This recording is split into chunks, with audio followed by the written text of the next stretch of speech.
Welcome to the Sacred Wisdom channel. Imagine a time when giants roamed the earth, towering above men, their eyes burning with otherworldly power. They weren't just legends or myths, they were the Nephilim, the offspring of heavenly beings and human women. Their strength was unmatched, their size colossal, and their presence struck terror in the hearts of men. But who were they really? Were they fallen angels or the cursed children of a forbidden union? Today we're going to unravel one of the most mysterious and controversial stories in the Bible, the story of the Nephilim. We will journey back to the ancient world before the Great Flood, a world corrupted by these giants and their angelic fathers. We'll witness how their influence spread across the earth, leading to a divine judgment that reshaped all of creation. And yet, even after the flood waters receded, whispers of their existence continued.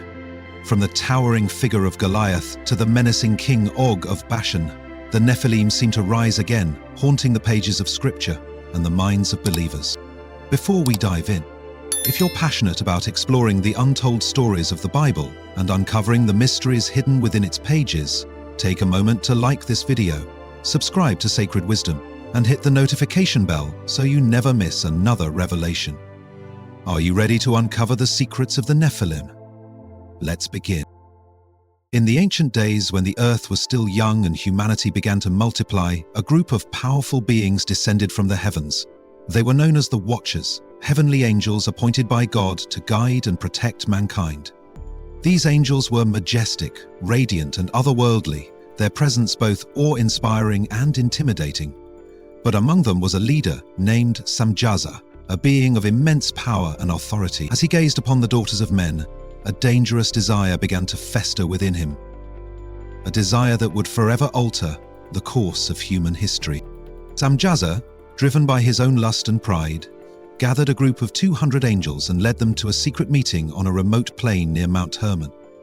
There, under the shadow of the mountain, they made a pact, binding themselves with an unbreakable oath.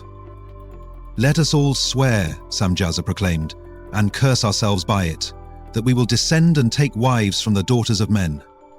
The others, fearing the consequences yet unable to resist the lure of earthly pleasures, agreed. In that moment, the heavenly rebellion was sealed.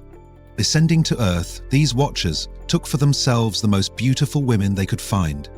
They taught them forbidden secrets, how to forge weapons of war, how to weave spells of enchantment, and how to read the stars and manipulate the elements. The earth trembled beneath the weight of their sin as the Watchers reveled in their forbidden unions. And from these unholy unions were born giants, Nephilim, beings of extraordinary stature and strength, described as mighty men of old, men of renown. The Nephilim towered over mortal men, their eyes blazing with the light of their angelic fathers and the darkness of their corrupted hearts. But the presence of the Nephilim brought more than just physical power. It brought terror and devastation. These giants roamed the earth, consuming all they could find. At first they feasted on the fruits of the land, devouring crops and livestock. But as their hunger grew insatiable, they turned against humanity, hunting men as prey. They dominated entire cities, establishing themselves as tyrants and warlords. The once peaceful plains and valleys became battlegrounds soaked in blood, and the cries of the oppressed echoed through the land. The corruption did not go unnoticed in heaven. God saw the wickedness spreading across the earth like a dark cloud. The Watchers had forsaken their heavenly posts, betraying their divine calling to indulge in mortal pleasures. The Nephilim, their offspring, had brought chaos and terror to mankind, distorting the order of creation. And so, God spoke, "My spirit shall not abide in man forever, for he is also flesh. His days shall be 120 years. Genesis chapter 6, verse 3. But it was not only the Book of Genesis that recorded these dark events. The Book of Enoch, a text hidden from most biblical canons, reveals the full extent of the Watchers' sins. In it, Enoch, the seventh from Adam, is taken to the heavens and shown the fate of the fallen angels. He is told of the horrific consequences of their actions, the giants consuming everything in their path, the earth crying out beneath the weight of bloodshed, and the heavens preparing for a divine reckoning. God's judgment was now inevitable. The Nephilim, once hailed as mighty heroes, were now seen as cursed abominations. The Watchers, once the guardians of mankind, had become its destroyers. The earth, once a paradise, had become a land of violence and corruption, and as the days darkened, the cries of humanity reached the heavens. The stage was set for the great flood, a divine act of cleansing that would wipe away the corruption and restore balance to the earth. But this was only the beginning. The story of the Nephilim was far from over, and the consequences of the Watchers' rebellion would echo through the ages, long after the floodwaters had receded. The earth was now a place of unimaginable darkness. The Nephilim ruled as tyrants, and the Watchers reveled in their sin, heedless of the destruction they had wrought. Human cities trembled under the oppressive reign of these giants, and the cries of the innocent echoed through the heavens. The corruption had spread like a plague, touching every corner of creation. And then, the voice of the Almighty thundered across the skies. "I will blot out man whom I have created from the face of the earth, declared the Lord, for the earth is filled with violence through them. Behold, I will destroy them with the earth." Genesis chapter 6, verse 13. God's decree was clear. The corruption that had seeped into every living thing had to be purged.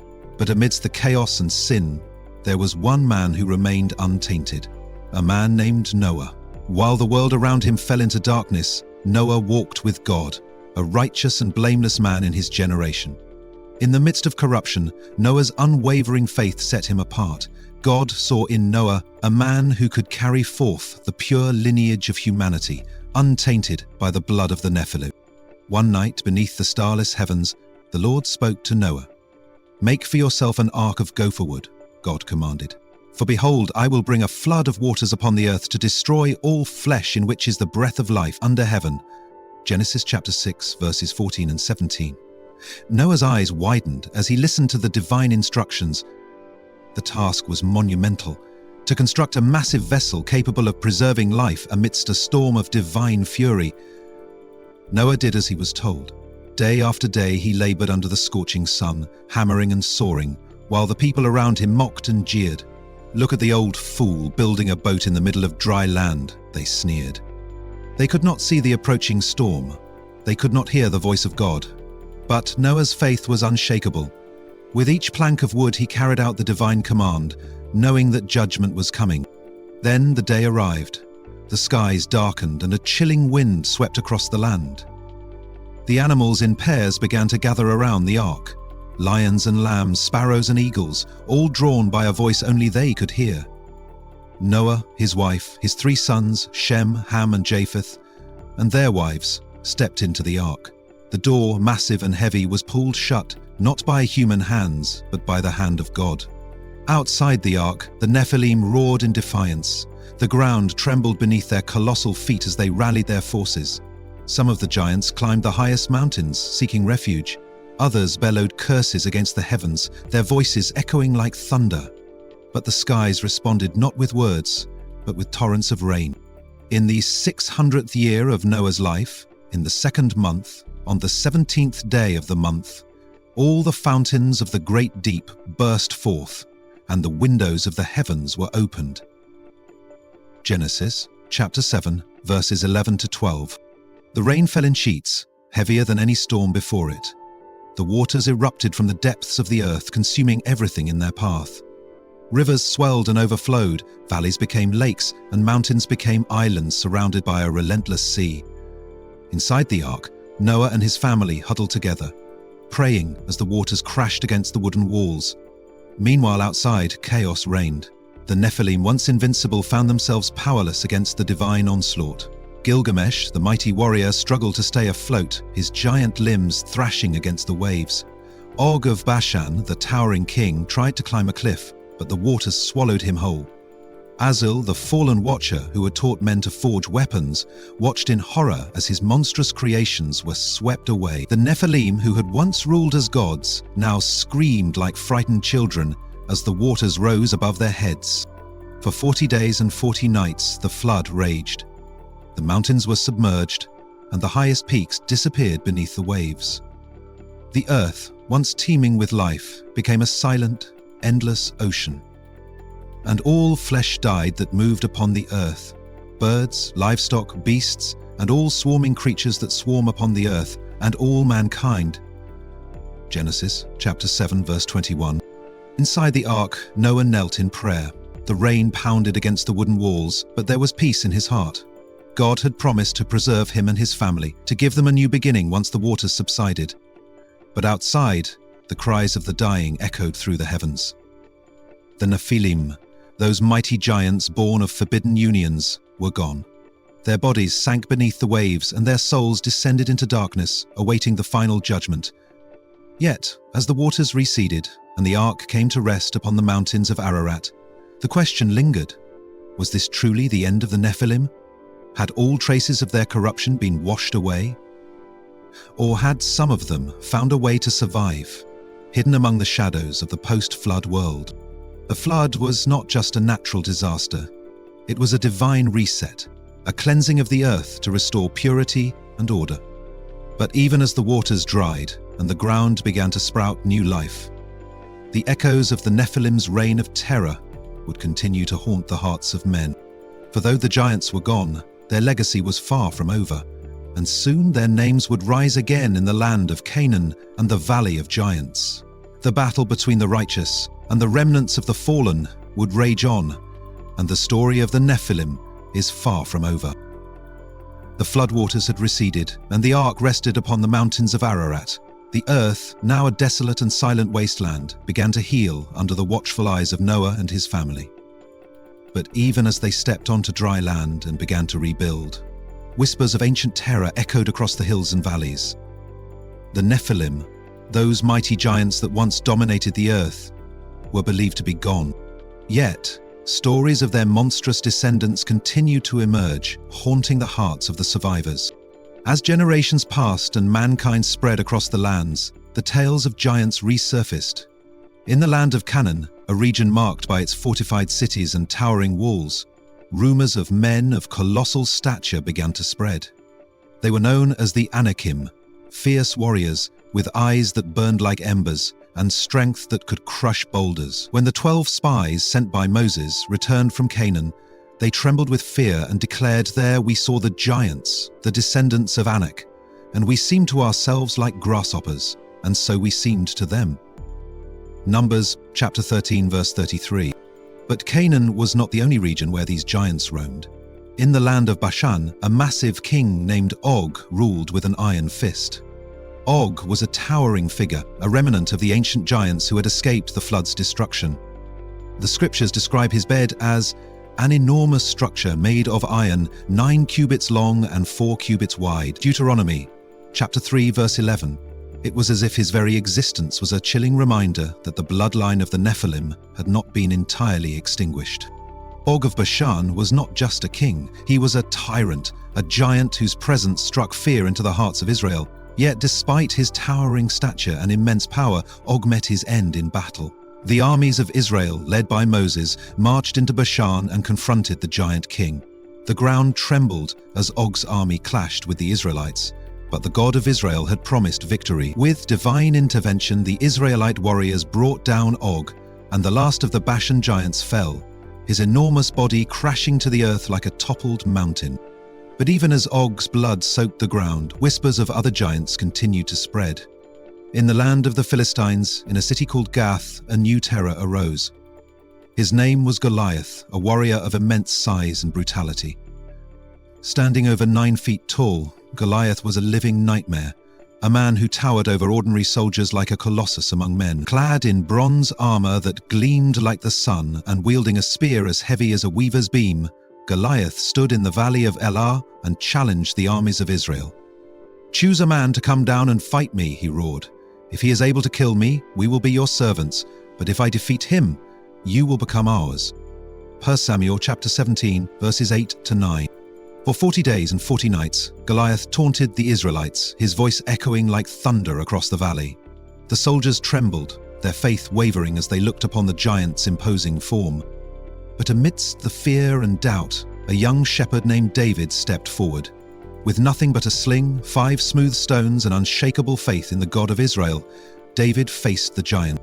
As Goliath laughed and jeered, David declared, "You come to me with a sword and with a spear and with a javelin, but I come to you in the name of the Lord of hosts, the God of the armies of Israel." Samuel chapter 17 verse 45. With a single stone, David slung his weapon with precision, striking Goliath squarely in the forehead. The giant's massive body crashed to the ground, a mountain of flesh defeated by a boy's unyielding faith. Yet, Goliath was not alone. He had brothers, each as fearsome as the last. There was Lami, whose spear was said to be as thick as a weaver's beam, a weapon designed to crush bones and shatter shields. There was Saph, another towering warrior who fell in battle against one of David's mighty men. And then there was Ishbi-benob, a giant who wielded a spear of bronze and sought to slay David himself. But like Goliath, each of these giants fell before the swords of the Israelites, their monstrous lineage cut down one by one. Despite the defeat of these giants, the question lingered: how did they survive the flood? Some scholars believe that the Nephilim's bloodline persisted through one of Noah's sons, or through their wives, carrying the genetic remnants of the giants. Others speculate that a second angelic rebellion may have occurred, resulting in a new generation of Nephilim. And then there are those who believe that the spirits of the fallen giants, now disembodied and restless, continued to haunt the earth as evil spirits, influencing men and seeking to corrupt humanity once more. Regardless of their origin, the presence of giants in the post-flood world served as a grim reminder that the darkness of the pre-flood era had not been entirely erased. In every corner of Canaan, from Bashan to Gath, the echoes of the Nephilim still resonated. Their towering forms and monstrous strength became symbols of terror, and their defeat became a testament to the power of faith over fear. Yet, even as David's stone felled Goliath, and Og's body lay broken upon the battlefield, the story of the Nephilim was far from over.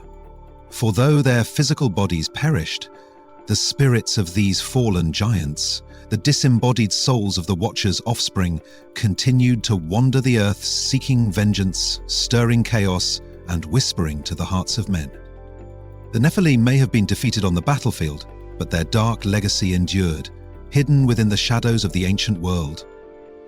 And as Israel marched forth to claim the Promised Land, the battle between the righteous and the remnants of the fallen would continue, echoing through the ages like a haunting refrain. The giants had fallen, but their spirits remained, waiting for another chance to rise. The story of the Nephilim is one of the most perplexing and controversial narratives in biblical history.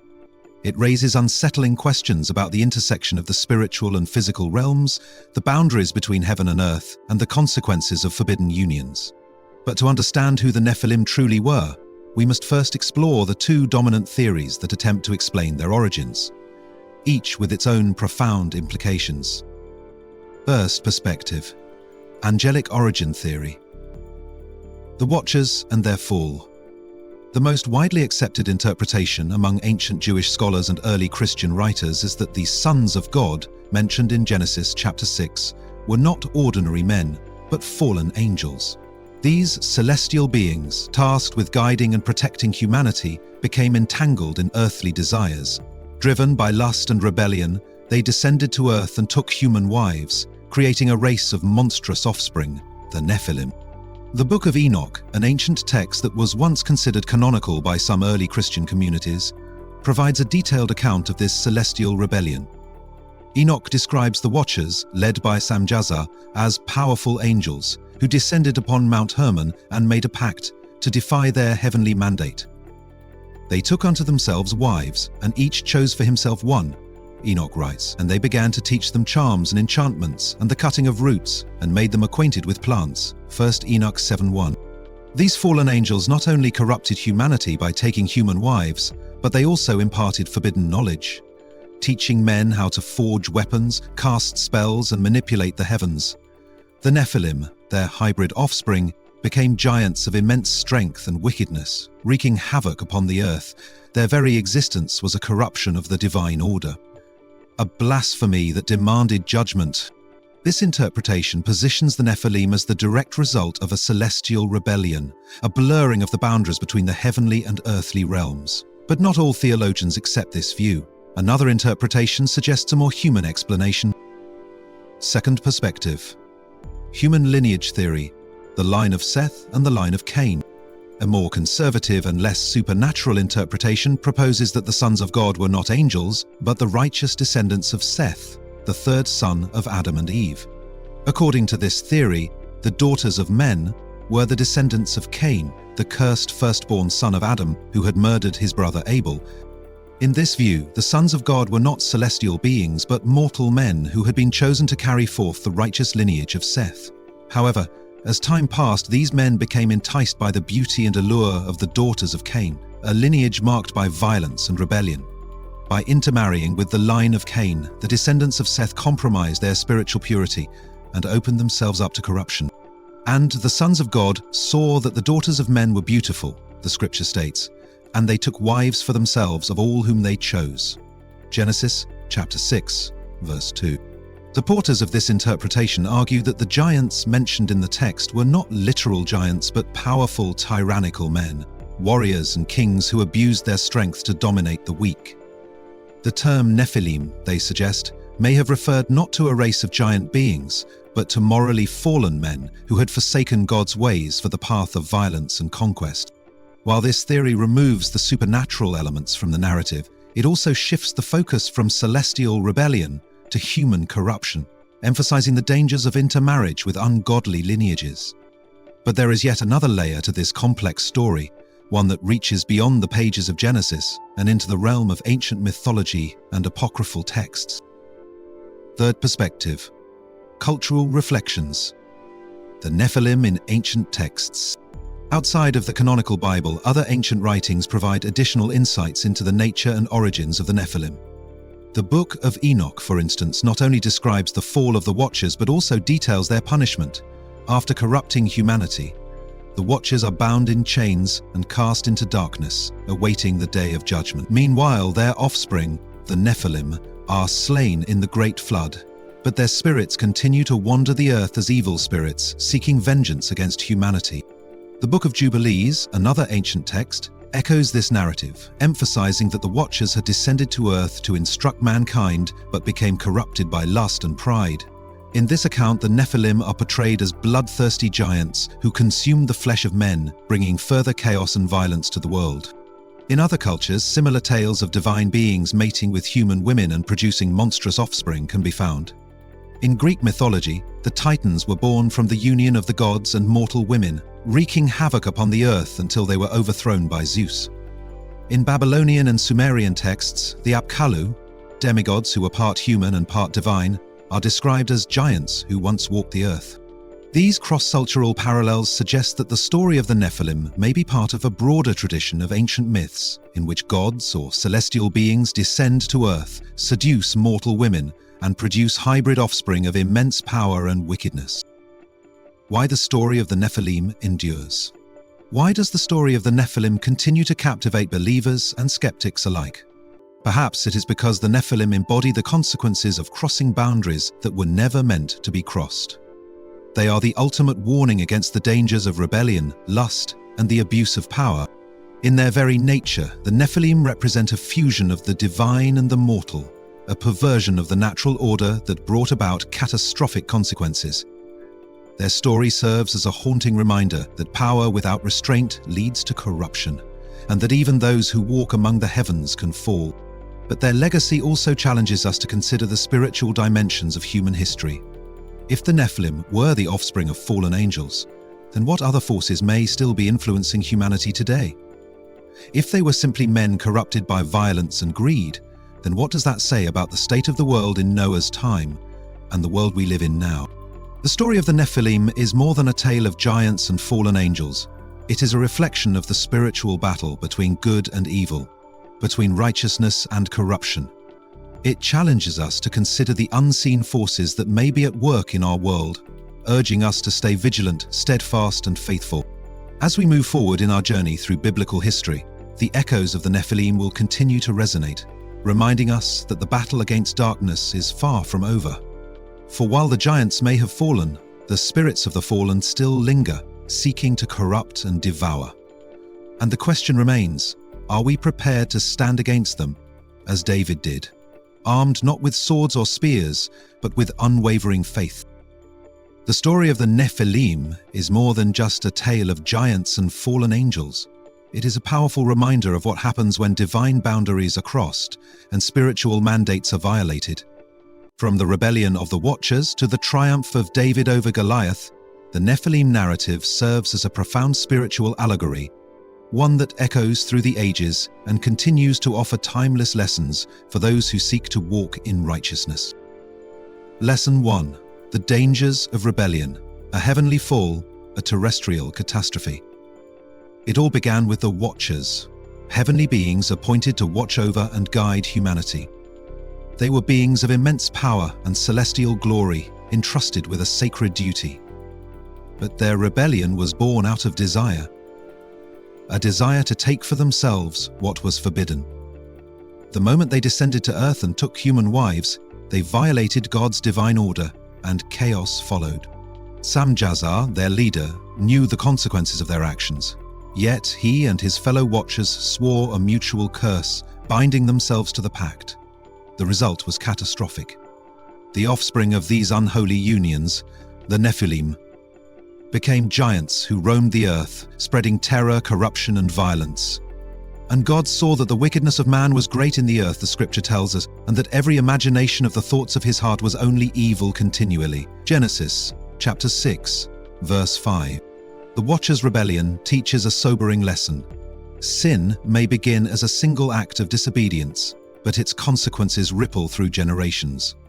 Just as the angels fell from heaven and brought destruction upon the earth, so too can our own choices lead to unforeseen devastation.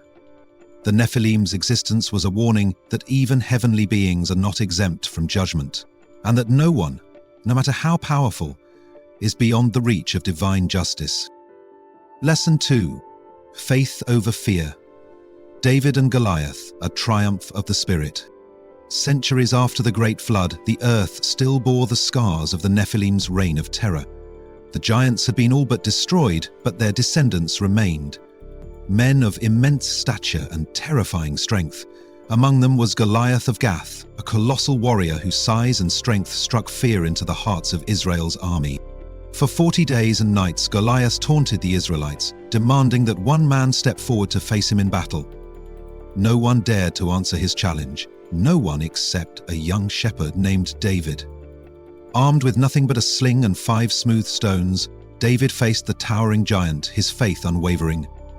"You come to me with a sword and with a spear and with a javelin," David proclaimed, "but I come to you in the name of the Lord of hosts, the God of the armies of Israel." 1 Samuel chapter 17 verse 45. Goliath's size and weaponry were formidable, but David's faith was stronger. With a single stone he brought the giant to his knees, proving that victory is not determined by physical strength, but by spiritual courage. David's triumph over Goliath is a powerful reminder that faith can conquer even the mightiest of enemies. It teaches us that when faced with insurmountable odds, we must stand firm in our faith, for God fights alongside those who trust in Him. Today, we may not face literal giants, but we all encounter towering challenges, doubts, fears, and seemingly impossible obstacles. Like David, we are called to stand firm, to trust not in the weapons of the world, but in the power of God. For with God, even the smallest stone can bring down the greatest giant. Lesson 3. Divine Justice. The Flood and the Cleansing of Corruption. The story of the Nephilim culminates in one of the most cataclysmic events in biblical history, the Great Flood. The Watchers had corrupted mankind, the Nephilim had ravaged the earth, and human sin had reached its zenith. God's heart was grieved as He beheld the wickedness that now covered the earth. But in the midst of this corruption, there was one man who remained righteous: Noah. Noah was not just a man of faith, he was a man of obedience. While the world mocked and ridiculed him, he faithfully constructed the ark, a vessel of salvation amidst a sea of judgment. And when the heavens opened and the waters poured forth, Noah and his family were saved, while the rest of humanity perished beneath the waves. The flood was more than a natural disaster. It was divine justice. It was God's way of cleansing the earth of the corruption brought by the Watchers and the Nephilim. Yet, even in His wrath, God extended mercy to Noah and his family, preserving a remnant through whom humanity would begin anew. As it was in the days of Noah, so it will be at the coming of the Son of Man, Jesus warned in Matthew chapter 24, verse 37. The story of the flood is not just a historical account, it is a prophetic warning. It reminds us that while God is patient, His justice will not be delayed forever. And just as He cleansed the earth in the days of Noah, so too will He bring judgment upon the earth again. this time not with water, but with fire. Inspiration, faith in the face of giants. The story of the Nephilim may seem like a distant, ancient tale, but its lessons are as relevant today as they were thousands of years ago. Just as the watchers fell to temptation, so too can we fall if we are not vigilant. Just as David faced a giant with unwavering faith, so too must we stand firm in the face of our own fears and doubts. And just as Noah found refuge in the ark, so too can we find refuge in Christ, our eternal ark of salvation.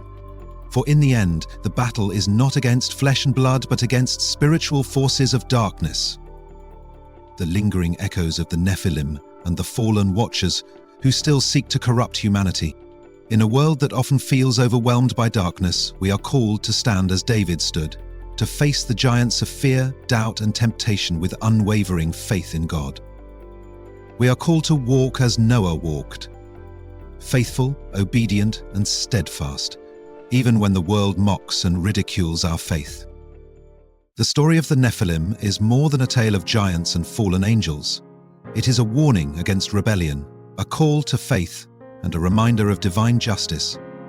It challenges us to look beyond the physical world and see the spiritual battle that rages beneath the surface.